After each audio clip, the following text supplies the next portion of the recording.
The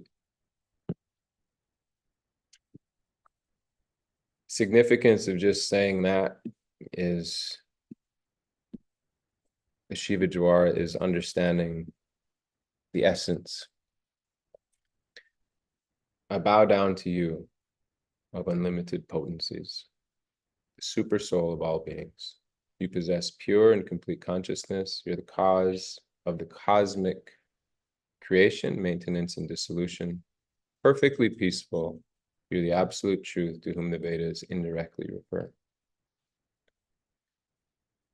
Last night before going to bed, Sharanya, Purnagranga Shopa's daughter, who's apparently been taking Bhagavad Gita classes, shloka classes.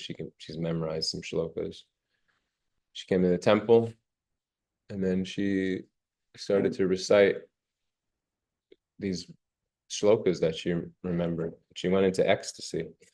She was just running around the whole temple, or sorry, the whole house, and she couldn't stop saying. She's 4.5, and it was a nice meter, and she just wouldn't stop. And the first time through, it's sweet. Second time through, you're thinking, wow, she's really going for it.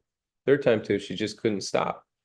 She was smiling, she was jumping up on people, she was happy, and you could see that the Lord in the heart was not only satisfied, but giving so much energy and life to this little jiva, who would obviously, what is the karma of somebody like that to take a birth like that? This is such an interesting pastime. What's happening here? Usha dreaming. Where's my beauty? Where's this person I've found? And then having talk about drama, right? I'm looking at Harry Hutzpah back there. Did a beautiful drama. Drama means that there's obstacles. That's how you get drama. Is that there's something that is in the way of what you want. If my desire, my through line, as they say in acting, was to get to that door, and there was 20 of you or 15 of you here who wanted to stop me, now we've got drama. But if we just let me go, then there's no drama. Nobody wants to watch that. But if the game is, your job is to get there, and 15 people are going to stop you, and all of a sudden we want to see it. But if there's just one person, it's not as dramatic. But if that one person is bigger than me, now it's a little bit more dramatic.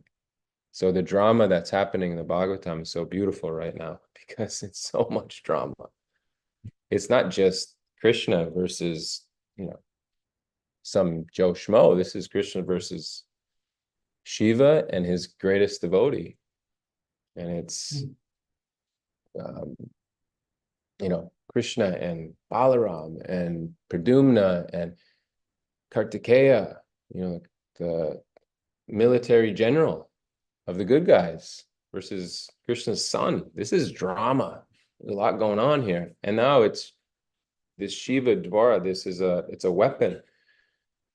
And you see in the Vedas or, Ramayan's coming to mind right now. You'll see Lord Ram was,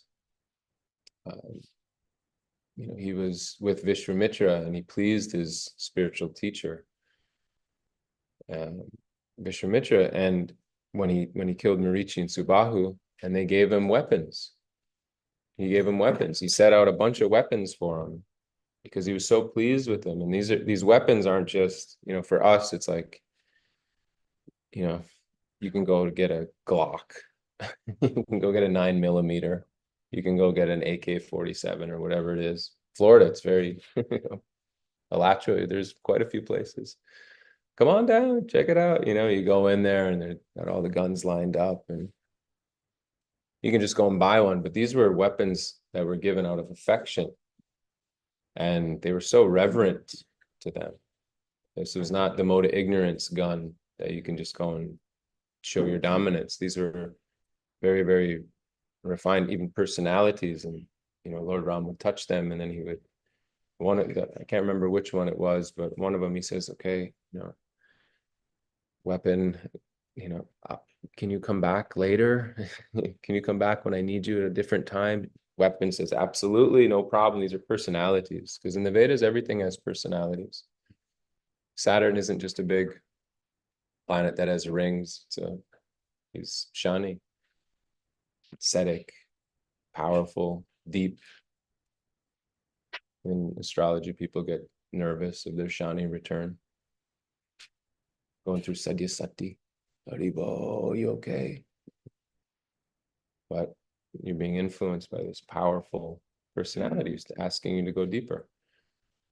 So everything has personality, even these weapons. And these weapons, the Shivajvara, who's devoted to his master, Shiva, is thinking, oh boy, I can't overcome this. And he's having a beautiful, perfect prayer of realization.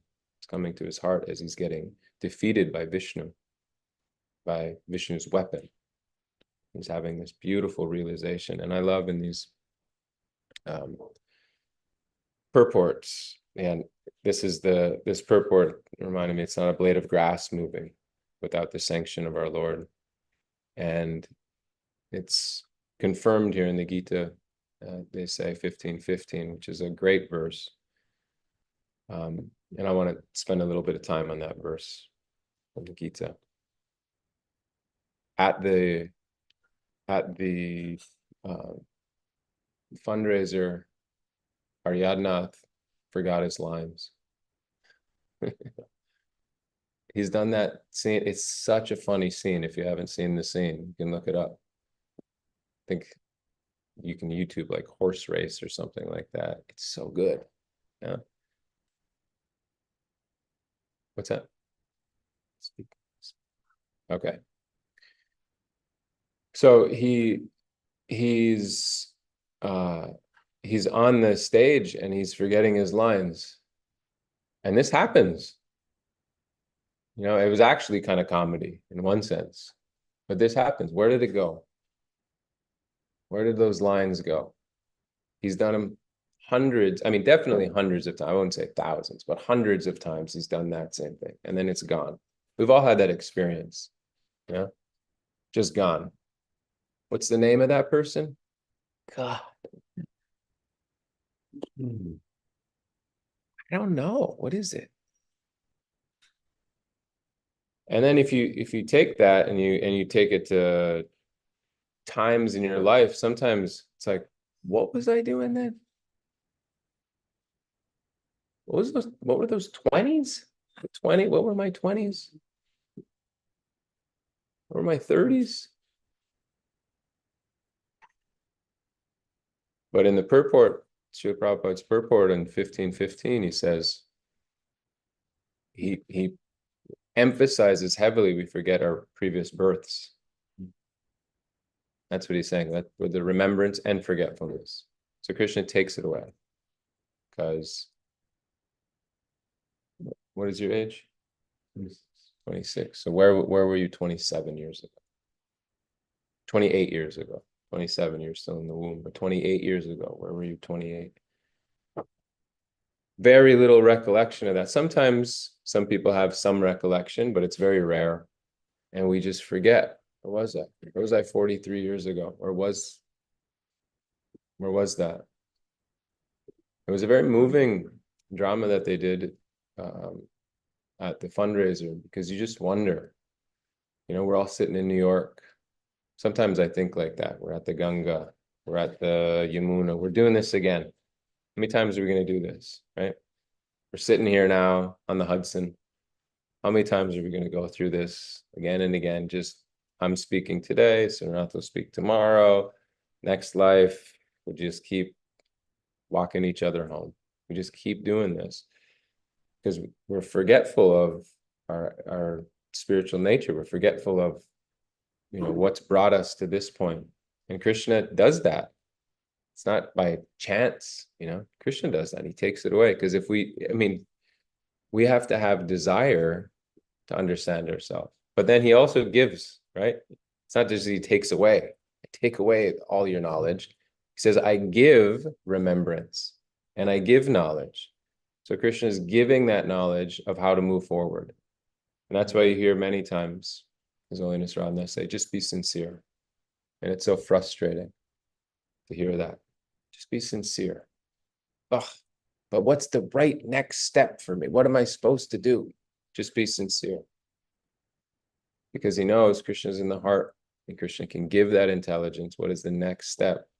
If the love and the affection and the, everything is in the proper place, then you'll get the next step.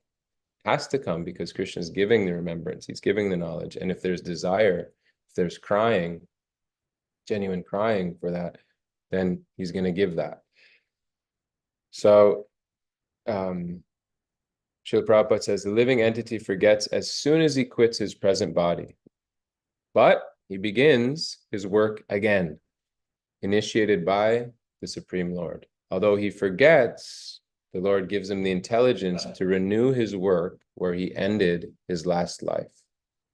So not only does a living entity enjoy or suffer in this world according to the direction from the Supreme Lord, situated locally in the heart, but not only does he enjoy or suffer, but he gets the opportunity to understand the Vedas from it. So this is a perfect purport to the verse that we got today, because the Shiva Jwara says, indirectly, we're glorifying you through the Vedas. So what is the purpose of the Vedas? If one is serious about understanding Vedic knowledge, then Krishna gives the required intelligence. Why does he present the Vedic knowledge for understanding? Because a living entity individually needs to understand Krishna. Say it one more time. A living entity individually needs to understand Krishna. Vedic literature confirms this. In all Vedic literature, beginning from the 4 Vedas, the glories of the Supreme Lord are celebrated. And you'll see in this purport that he says, in this verse, the purpose of the Vedas, the understanding of the Vedas, and the goal of the Vedas are clearly defined. The understanding, the purpose, and the goal. By all the Vedas, I am to be known. I'm the compiler of the Vedanta, and I'm the knower of the Vedas. So we say that the modes are heavy in New York. We say that, modes are heavy here. That means tamagun. And tamagun means I don't know what to do. Like, I don't know what to do here. What's going to happen? But when you want intensity and focus and direction and energy, then you need clarity. And so here's the clarity. What is the purpose of what we're doing? What is the purpose of understanding the Vedas? It's to individually, you have to know Krishna. So that's what this is for. How can I know Krishna? How can I move forward on it? Is it to know something, distracting over here, to know something? No, it's very, very clear right here. And it's a very sweet revelation that Srila Prabhupada is giving to us.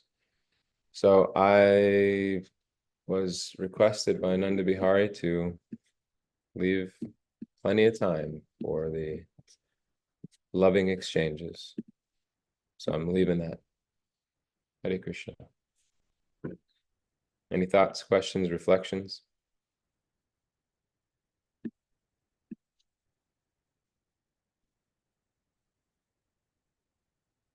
Yes, Prabhu. Hare Krishna. Thank you for many people online coming through. So, sorry, it's maybe a relevant question, but I had this in mind because you mentioned that we must understand Krishna individually. So, what does it mean otherwise, like to understand it collectively, or what does it mean to understand it individually? Like what is the difference between individually understanding Krishna or like being in community and understanding Krishna? But I'm just trying to see the difference. What would be otherwise than individually? Sorry, what is that word? What it would be like. Alternative. Otherwise. Oh, otherwise. Yeah, that's the word. Otherwise. What would it be otherwise? Like if you don't understand Krishna individually? Yeah, I think because I thought it was like Yeah, we have to understand Krishna. Yeah, we got to. I mean, what you, is there another alternative? Is that what you're saying? But my question was like, so because you put the adjectives of the point that you must understand individually. Yes. So, yeah, why? So that was Srila Prabhupada saying one must understand Krishna individually, right? And so that is our goal. You're a jiva, you're a spirit soul, you're unique. Nobody's ever been like you, nobody will ever be like you. You have your own personal relationship with Krishna that is very, perfect, and you're part and parcel of him. So he's looking forward to you understanding that fully and reciprocating with you. So one needs to individually understand that relationship, needs to individually understand, who you are as a servant, but then also how to respond and reciprocate with his love in that way. So everybody needs to do that because, everybody is here. Do different things. Krishna asks people to do different things. Yeah. It's not, Yes, it's he very asked unique. Jesus, let them kill you. He asked David, kill Goliath. Yeah. They were both doing the same thing. They were doing what they were told by Krishna, but apparently they were doing different things. One let himself be crucified. What does Krishna here to do? What does Krishna do? Yeah. That helpful? Yeah. Yes, Prabhu. Hare Krishna. Hare Krishna. Thank you for the lovely class. Very nice. We were speaking on this idea of drama, which I thought was really interesting. Mhm. Do you think that the more we get into Krishna consciousness, the more of an eye Krishna has on us, because I always think that there are so many people outside of our movement that seem to be doing all wild sort of crazy things. And I kind of think, if a devotee was doing those sorts of things, surely there would be some repercussions. It's almost like Krishna's not keeping an eye on those people. And the more you sort of chant, the more of a connection you build with Krishna, it's like Krishna's more aware of you. So many billions and billions and billions of jivas. Yeah. How much attention is he really giving every single person? Obviously, he's omnipotent, he can do. Yeah. But so then I think is it should we expect trauma as devotees because Krishna almost wants to see something interesting happen to us rather than us live some sort of mundane life? Or is it just sort of like, from case to case? Because I do tend to find that, I have family members and stuff that are outside of Krishna consciousness. Yeah. And I think, well, why couldn't things sort of interesting or like happening to these people based on their actions? But I always think, well, and the more of an effort I make to become connected with Krishna, it's almost like I get like more of a karmic reaction if I do something wrong, or if I sort of like say the wrong thing. Yeah. And I think, well, why am I under so much scrutiny here? Do you know what I mean? Like, should I stop chanting so I can get away with some stuff? Or, you know what I mean? You know what I mean? Totally. Or should I just expect a life of drama and consciousness? I think you nailed it. Just expect a life of drama. That's it. That's it.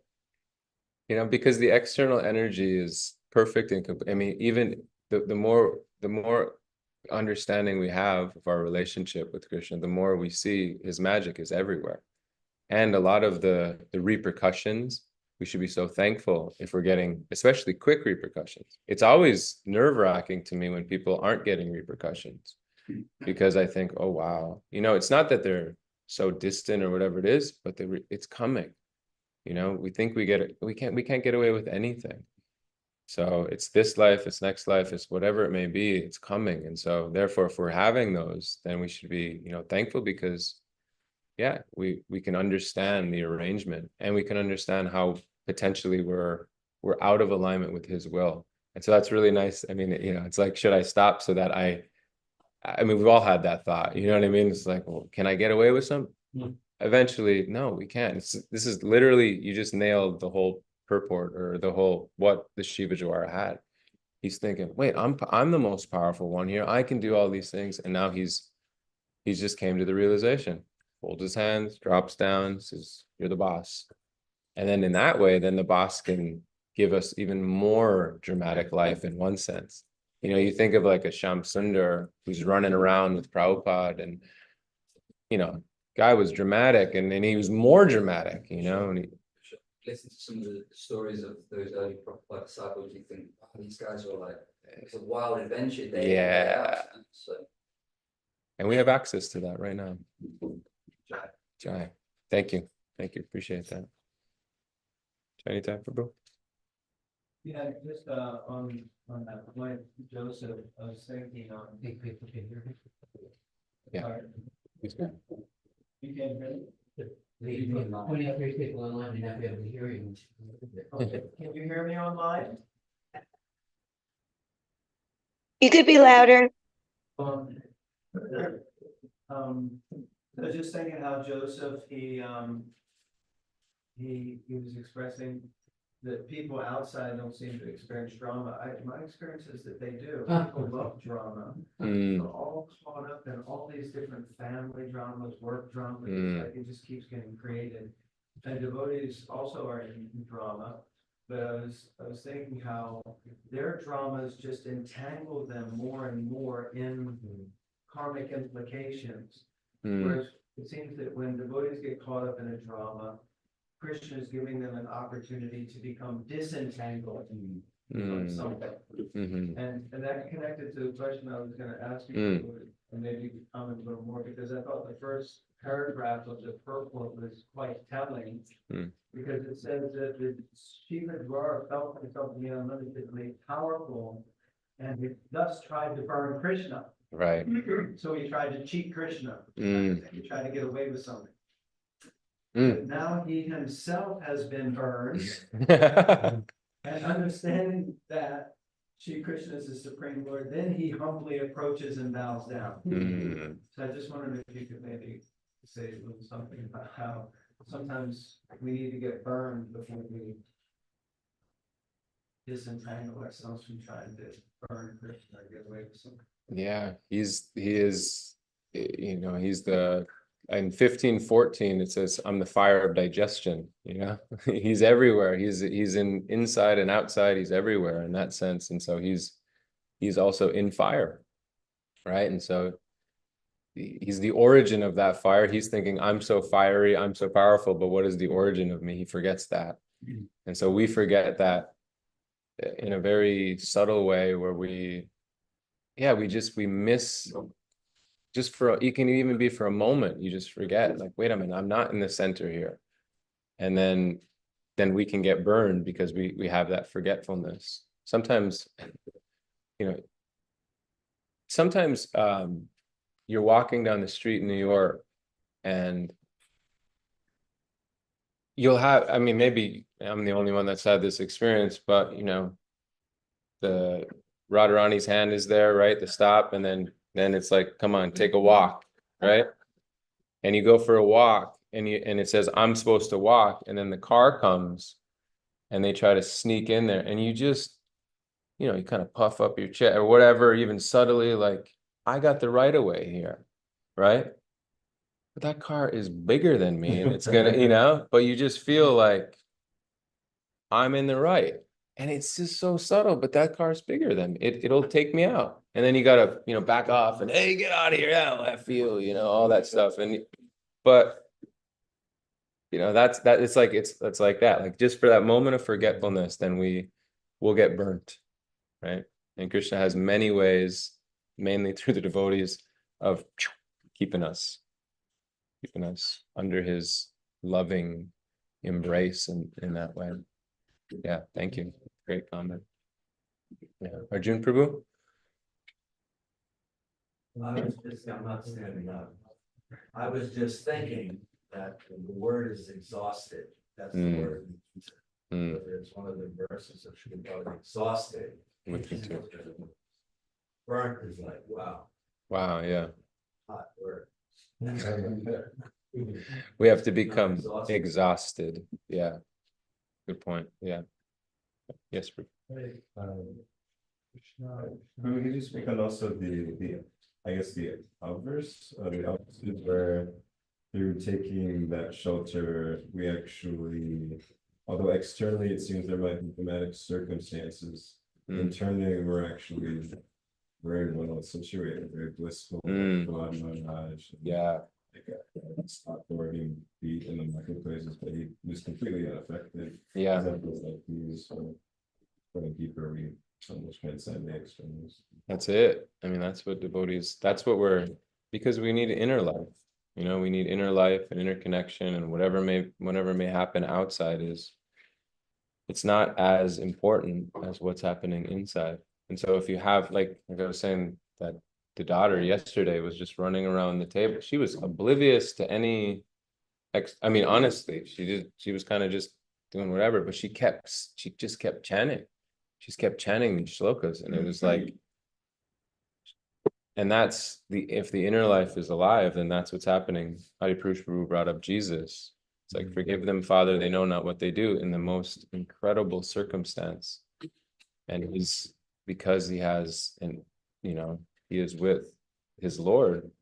Okay, that's what you asked me to do, then this is what I'm going to do, because there's something to this, you know, there's something to this. And so that, yeah, I mean, it's a long runway and a long way to have that inner life alive all the time, but it's what we're aspiring for, because as said in the purport, one should individually know Krishna. Yes, Adi. Yeah, Johnny's high point, Arjun's point about a kinshana gochram, materially exhausted. Prabhupada said, Putana and Mother Jasoda both obtained the service, the relationship of mother. Putana had to get completely smashed to get there, you know. So Prabhupada to the thief, Krishna gives the thief the intelligence to climb in the window, and he gives the householder the intelligence to hit him on the head when he comes inside. You know, so it's both being directed by the ultimate. And she was praising Krishna as above everything else. And it's just like a spider makes a spider web. And the spider, everything else will get stuck and killed and trapped and entangled. But the spider goes all over the web without getting any problem. So Krishna's high like that, above that. And we're just thinking yesterday, because now it's the June, it's the time when Radha Swami used to go to the Rainbow Festival. Right? So we know you're not supposed to look at anything and everything, you're not supposed to go anywhere and everything, you're not supposed to eat anything and everything. But he would go there and he'd bring like 20 devotees there. And deep in the forest, there's many big state forests. And they would go 2 miles deep in the forest carrying all the boga, and they would cook a huge feast and have kirtan. And everyone there, the rainbow people, the first thing they do when they get there, they take off all their clothes. So there's like hundreds of naked people there cutting vegetables and having kirtan, but above the modes of material nature was the transcendental position by Krishna's grace. How wonderful is Krishna's grace. That's it.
You see the birdies? It's this pujari's name is Sri Rup Charan. Every time he dresses Radha Muralidhar, the birdies are on Krishna's flute, dancing. And we see you're getting closer and closer to Krishna's cheek every time.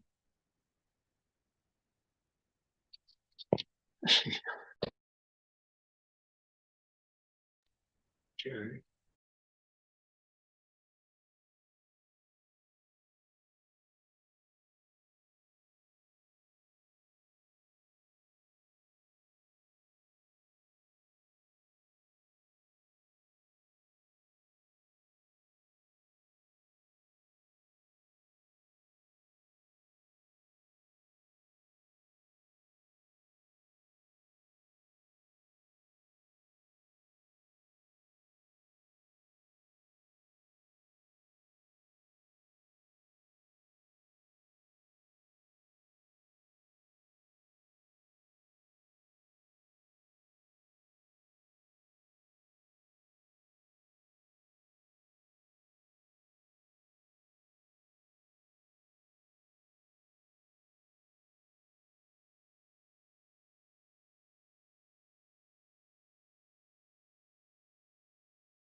Shri Radha Murlidhar Ki Jai. Shri Giridhari Ki Jai. Jai Giridhari Prabhu Ki Jai. All the devotees smiling and keeping their cameras on and off. Ki Jai. Hare Krishna. Okay, welcome to the Afterglow. Would anyone like to share anything? Maybe there was a point that stuck out to you that you'd like to reflect. Let's see. Yeah, maybe you have a question. Bhima Prabhu is here. He has all the answers. He knows everything.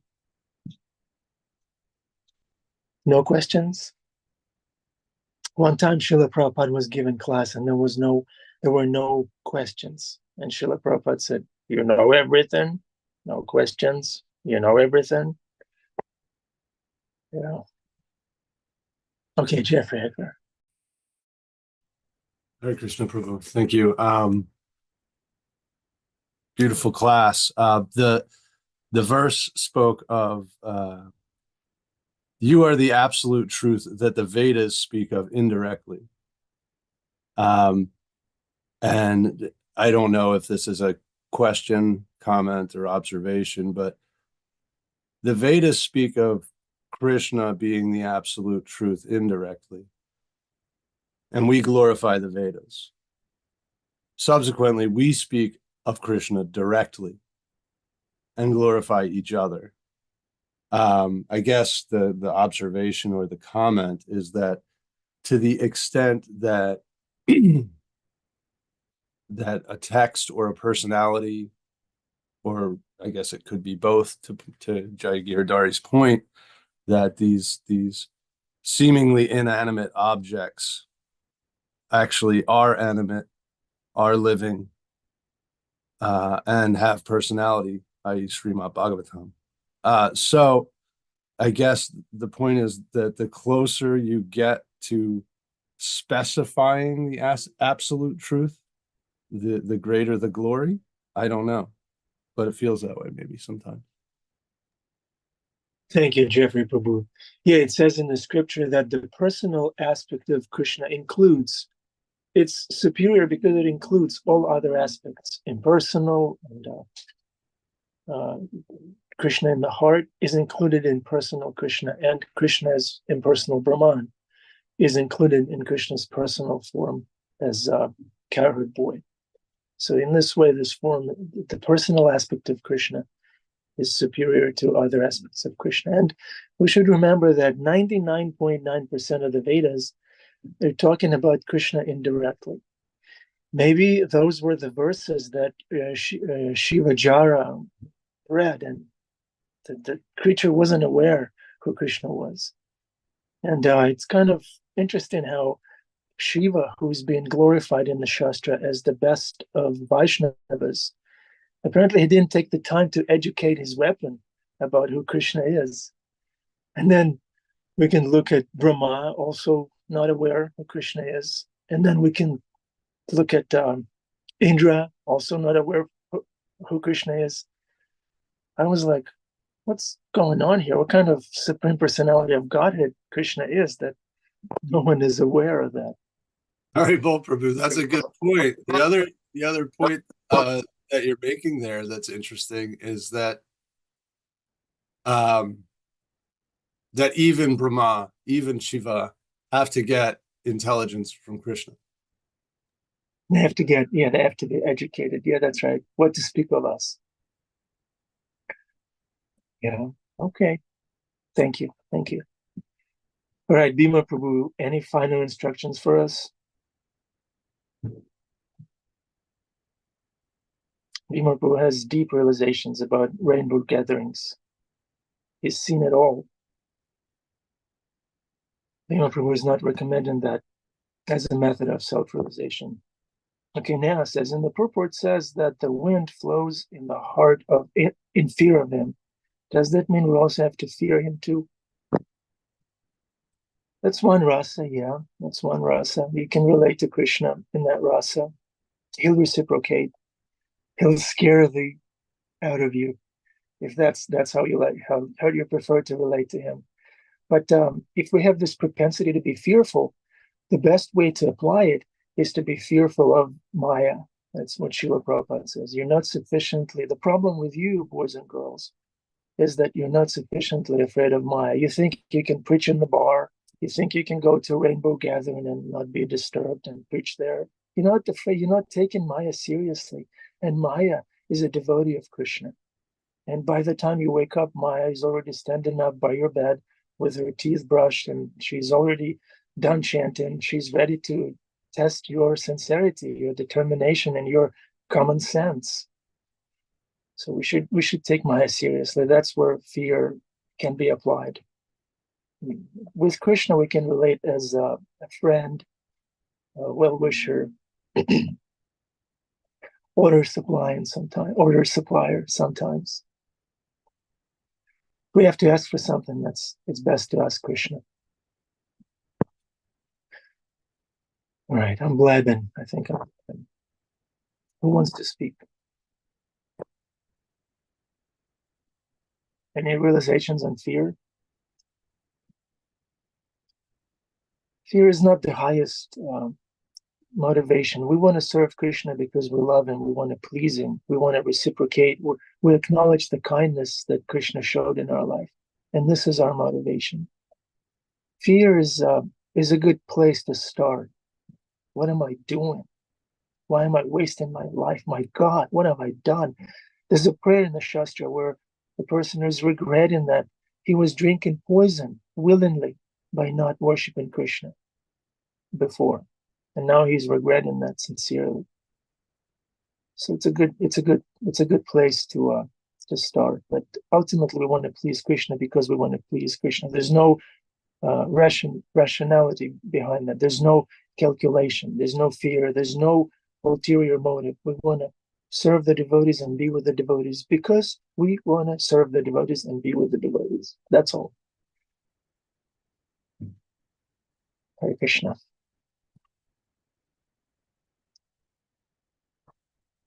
All right. Then I just want to let you know that I love you. We love you. We like to be in your association. This is our highlight of our day, every day, being with you. You are our accountability, our friends. Thank you for being you. Okay. All right. Have a wonderful day. Give it to Krishna.